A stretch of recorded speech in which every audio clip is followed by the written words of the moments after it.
My fellow Americans, tonight I want to talk to you about Syria, why it matters, and where we go from here.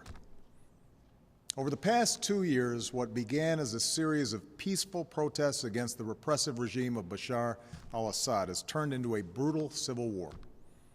Over 100,000 people have been killed. Millions have fled the country. In that time, America has worked with allies to provide humanitarian support, to help the moderate opposition, and to shape a political settlement. But I have resisted calls for military action because we cannot resolve someone else's civil war through force, particularly after a decade of war in Iraq and Afghanistan. The situation profoundly changed, though, on August 21st, when Assad's government gassed to death over 1,000 people, including hundreds of children. The images from this massacre are sickening. Men, women, children lying in rows, killed by poison gas. Others foaming at the mouth, gasping for breath.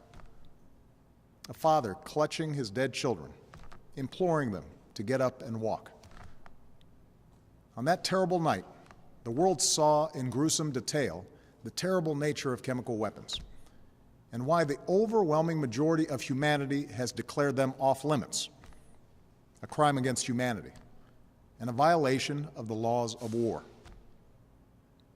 This was not always the case. In World War I, American GIs were among the many thousands killed by deadly gas in the trenches of Europe. In World War II, the Nazis used gas to inflict the horror of the Holocaust. Because these weapons can kill on a mass scale, with no distinction between soldier and infant, the civilized world has spent a century working to ban them. And in 1997, the United States Senate overwhelmingly approved an international agreement prohibiting the use of chemical weapons, now joined by 189 governments that represent 98% of humanity. On August 21st, these basic rules were violated, along with our sense of common humanity. No one disputes that chemical weapons were used in Syria. The world saw thousands of videos, cell phone pictures, and social media accounts from the attack. And humanitarian organizations told stories of hospitals packed with people who had symptoms of poison gas. Moreover, we know the Assad regime was responsible. In the days leading up to August 21st, we know that Assad's chemical weapons personnel prepared for an attack near an area where they mix sarin gas. They distributed gas masks to their troops. Then they fired rockets from a regime-controlled area into 11 neighborhoods that the regime has been trying to wipe clear of opposition forces. Shortly after those rockets landed, the gas spread, and hospitals filled with the dying and the wounded. We know senior figures in Assad's military machine reviewed the results of the attack, and the regime increased their shelling of the same neighborhoods in the days that followed. We've also studied samples of blood and hair from people at the site that tested positive for sarin. When dictators commit atrocities, they depend upon the world to look the other way until those horrifying pictures fade from memory. But these things happened. The facts cannot be denied. The question now is what the United States of America and the international community is prepared to do about it. Because what happened to those people, to those children, is not only a violation of international law, it's also a danger to our security. Let me explain why. If we fail to act, the Assad regime will see no reason to stop using chemical weapons. As the ban against these weapons erodes, other tyrants will have no reason to think twice about acquiring poison gas and using them.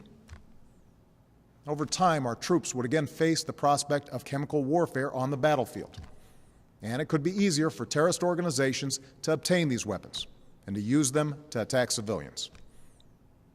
If fighting spills beyond Syria's borders, these weapons could threaten allies like Turkey, Jordan, and Israel. And a failure to stand against the use of chemical weapons would weaken prohibitions against other weapons of mass destruction, and embolden Assad's ally, Iran, which must decide whether to ignore international law by building a nuclear weapon or to take a more peaceful path. This is not a world we should accept. This is what's at stake. And that is why, after careful deliberation, I determined that it is in the national security interests of the United States to respond to the Assad regime's use of chemical weapons through a targeted military strike. The purpose of this strike would be to deter Assad from using chemical weapons, to degrade his regime's ability to use them, and to make clear to the world that we will not tolerate their use. That's my judgment as Commander-in-Chief. But I'm also the President of the world's oldest constitutional democracy. So even though I possess the authority to order military strikes, I believed it was right, in the absence of a direct or imminent threat to our security, to take this debate to Congress. I believe our democracy is stronger when the President acts with the support of Congress. And I believe that America acts more effectively abroad when we stand together. This is especially true after a decade that put more and more war-making power in the hands of the President and more burdens on the shoulders of our troops, while sidelining the people's representatives from the critical decisions about when we use force. Now, I know that after the terrible toll of Iraq and Afghanistan, the idea of any military action, no matter how limited, is not going to be popular. After all, I've spent 4.5 years working to end wars, not to start them. Our troops are out of Iraq. Our troops are coming home from Afghanistan. And I know Americans want all of us in Washington, especially me, to concentrate on the task of building our nation here at home, putting people back to work, educating our kids, growing our middle class. It's no wonder, then, that you're asking hard questions. So let me answer some of the most important questions that I've heard from members of Congress and that I've read in letters that you've sent to me. First, many of you have asked, won't this put us on a slippery slope to another war? One man wrote to me that we are still recovering from our involvement in Iraq. A veteran put it more bluntly. This nation is sick and tired of war. My answer is simple. I will not put American boots on the ground in Syria. I will not pursue an open-ended action like Iraq or Afghanistan. I will not pursue a prolonged air campaign like Libya or Kosovo.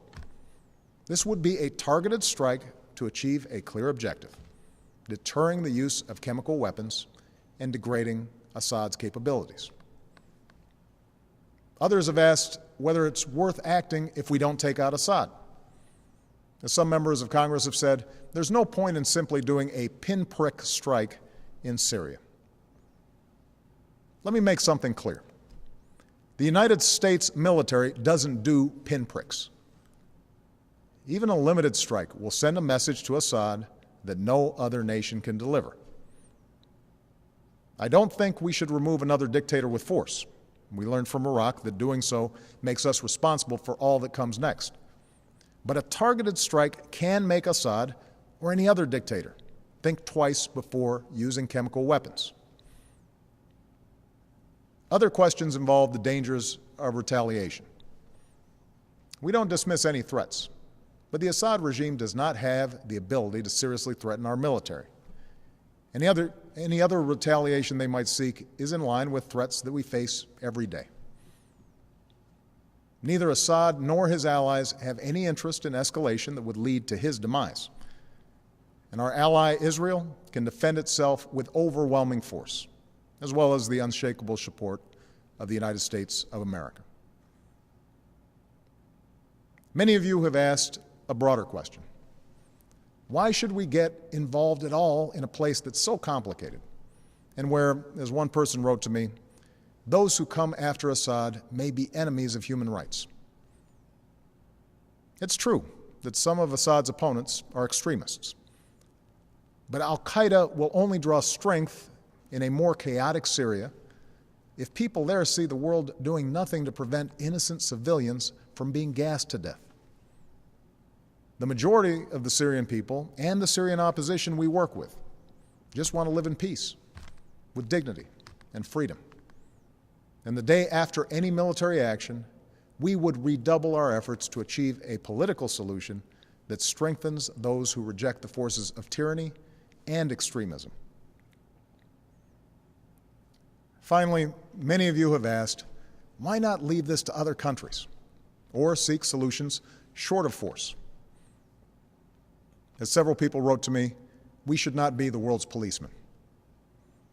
I agree, and I have a deeply held preference for peaceful solutions. Over the last 2 years, my administration has tried diplomacy and sanctions, warnings and negotiations, but chemical weapons were still used by the Assad regime. However, over the last few days, we've seen some encouraging signs, in part because of the credible threat of U.S. military action, as well as constructive talks that I had with President Putin. The Russian government has indicated a willingness to join with the international community in pushing Assad to give up his chemical weapons. The Assad regime has now admitted that it has these weapons, and even said they joined the Chemical Weapons Convention, which prohibits their use. It's too early to tell whether this offer will succeed, and any agreement must verify that the Assad regime keeps its commitments. But this initiative has the potential to remove the threat of chemical weapons without the use of force, particularly because Russia is one of Assad's strongest allies. I have therefore asked the leaders of Congress to postpone a vote to authorize the use of force while we pursue this diplomatic path. I'm sending Secretary of State John Kerry to meet his Russian counterpart on Thursday, and I will continue my own discussions with President Putin. I've spoken to the leaders of two of our closest allies, France and the United Kingdom, and we will work together in consultation with Russia and China to put forward a resolution at the UN Security Council requiring Assad to give up his chemical weapons and to ultimately destroy them under international control. We'll also give UN inspectors the opportunity to report their findings about what happened on August 21st. And we will continue to rally support from allies from Europe to the Americas, from Asia to the Middle East, who agree on the need for action. Meanwhile, I've ordered our military to maintain their current posture, to keep the pressure on Assad, and to be in a position to respond if diplomacy fails. And tonight I give thanks again to our military and their families for their incredible strength and sacrifices. My fellow Americans, for nearly 7 decades, the United States has been the anchor of global security. This has meant doing more than forging international agreements. It has meant enforcing them. The burdens of leadership are often heavy, but the world's a better place because we have borne them. And so, to my friends on the right, I ask you to reconcile your commitment to America's military might with a failure to act when a cause is so plainly just. To my friends on the left, I ask you to reconcile your belief in freedom and dignity for all people with those images of children writhing in pain and going still on a cold hospital floor. For sometimes resolutions and statements of condemnation are simply not enough. Indeed, I'd ask every member of Congress, and those of you watching at home tonight, to view those videos of the attack, and then ask, what kind of world will we live in if the United States of America sees a dictator brazenly violate international law with poison gas, and we choose to look the other way? Franklin Roosevelt once said, "Our national determination to keep free of foreign wars and foreign entanglements cannot prevent us from feeling deep concern when ideals and principles that we have cherished are challenged." Our ideals and principles, as well as our national security, are at stake in Syria, along with our leadership of a world where we seek to ensure that the worst weapons will never be used. America is not the world's policeman. Terrible things happen across the globe, and it is beyond our means to right every wrong. But when, with modest effort and risk, we can stop children from being gassed to death and thereby make our own children safer over the long run, I believe we should act. That's what makes America different. That's what makes us exceptional. With humility, but with resolve, let us never lose sight of that essential truth. Thank you, God bless you, and God bless the United States of America.